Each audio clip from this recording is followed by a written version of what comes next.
Yes, we know Goku is the MVP in Dragon Ball, of course, but you guys know part of the reason why he's strong. He's a member of this warrior race, the Saiyan race. They have tails that allow them to transform under a full moon to get like this grade 8 transformation that increases their power by 10. Like you see the Saiyan tail, it's because it is he can transform. And Raditz is Goku's older brother. Let's get into it. Like many characters, he's a trained warrior. He has ki control, just like many characters in Dragon Ball. He knows how to use his inner energy, his inner chi ki as blast. He has concentrated blast type of attacks, normal stuff. Similarly to how Goku has his own Kamehameha. See, there's this thing in Dragon Ball known as power levels. You see these scouter that these people be wearing? Raditz is one of those beings that wear these scouters. These are crucial. You can kind of get an understanding of who can blast with more force or who can punch harder based on these power levels and such.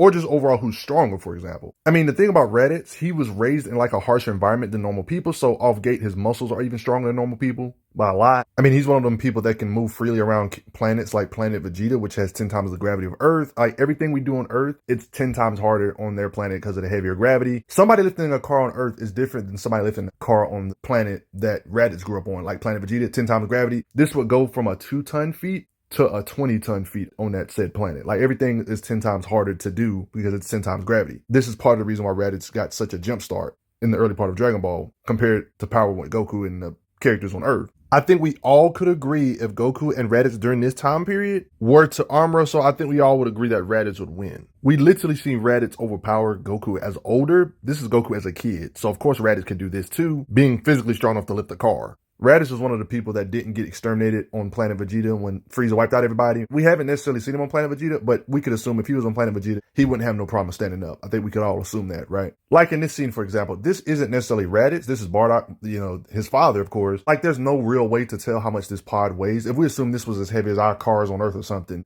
if this same object was on Earth, this is 10 times heavier. You know what I mean? So if this was like a ton, this would be like him lifting 10 tons here. If this was like 2 tons, this would be like lifting 20 tons here. I believe Raditz could have definitely did this. Even though this isn't Raditz here, I believe Raditz could have did this. Especially as an adult, why wouldn't he be able to lift a car? 20 tons, 40 tons. I don't see no reason why he wouldn't be able to do this with his muscle. If Goku, back in the day, when his power level was this low, can lift 100 tons or over 100 tons, 200 tons during these weaker days. And look at Goku's power level compared to Raditz. And believe it or not, there was a time Goku struggled to stand on King Kai's planet, which was 10 times the gravity of Earth. That's something Raditz has been doing since he's a little kid. So whatever Goku can lift during this time period, Raditz can lift more. I would say this pretty much proves he can lift at least 100 tons by default if Goku back in them weaker days can do it. So with all these physicals, there's no wonder he can hit beings without even using his arms, his tail, he can send them through a house. That's why the weight of his hits can do stuff like this to strong fighters like Goku. During this time period, of course, Piccolo pretty much agreed that he's stronger than both of them. Stronger in every way, lifting or punching power, blast power, blah, blah, blah. Saying if they fight him separately, they're outmatched. I mean, those weren't just statements. We see what happens when they try to punch and hit Raditz. He can block and parry their attack, counterattack, and hit them really hard with his own fists. This should be obvious. He has the kind of blast to make explosions that are bigger than mountains. He could more than likely blast away mountains with less than 1% of his blast power. To really get a real understanding of his blast power is to look at power levels from the past, like beings like this, like Master Roshi with a power level of 180, and look how low 180 is compared to his, and just keep in mind that Master Roshi has blast power this low. That's enough to incinerate, aka blast away moon-sized structures, low power levels like this.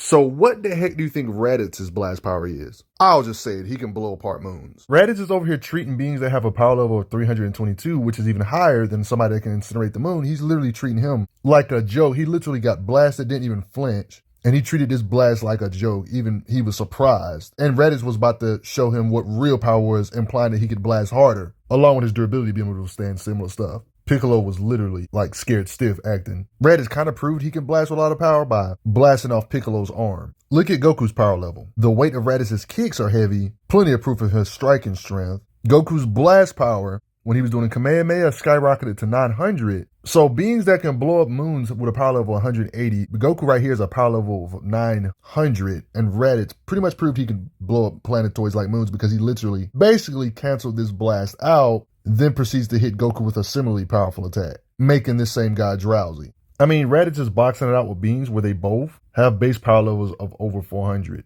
when you saw what a power level 180 can do. And Raditz can still get advantage over these said beams. I think we could safely say Moon disintegration is an oversimplification. He's quite a bit above this. You can look at it like, if his power level's like this, and we talk about the Great Ape transformation, what is this power level multiplied by 10? I mean, I've already mentioned he could blow away the moon, basically, pretty much confirmed with ease if lower tiers can, and the Great Ape would just multiply it by 10. He would be able to produce energy over 10 times the power needed to splatter a moon. Over 10 times moon disintegration type power in Great Ape state. You can even argue he could be able to already destroy a planet like Earth if you look at what statements from these characters and you see how much higher his power level is compared to this guy. We didn't see this guy do this, but he stated he could apparently destroy the whole world with no issues. Could be talking about the surface, but it's Dragon Ball. He might be talking about the whole planet. Who really knows? I wouldn't take this as Bible, but I would say this is a possibility. What do you think? I know the Earth and the Moon are two different sizes, but based on how many times above a moon shatter, especially in his Great Ape state, his power level being above Demon King Piccolo stated he can destroy the planet. If that was to be taken seriously, that would mean Raditz's base state would be able to destroy a planet like Earth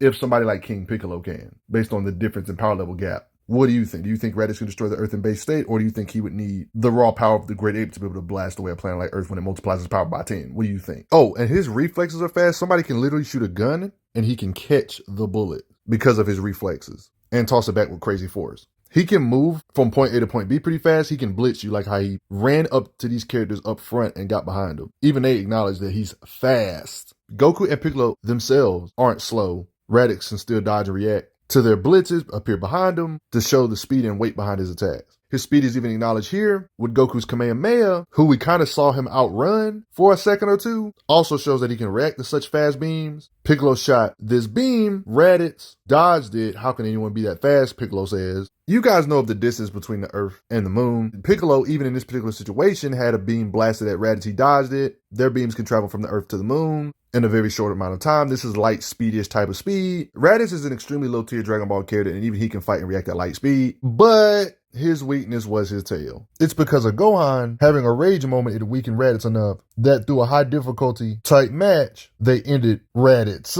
Too bad he died too soon in the series. I would have loved to see his version of a Super Saiyan 3, you know. I find it funny that even lower tiers can blow up moon-sized planetoids and stuff in Dragon Ball, but what do you guys think? I've got to say, hit that like button for me real quick, and thanks for the donations, everybody. Respect Raditz.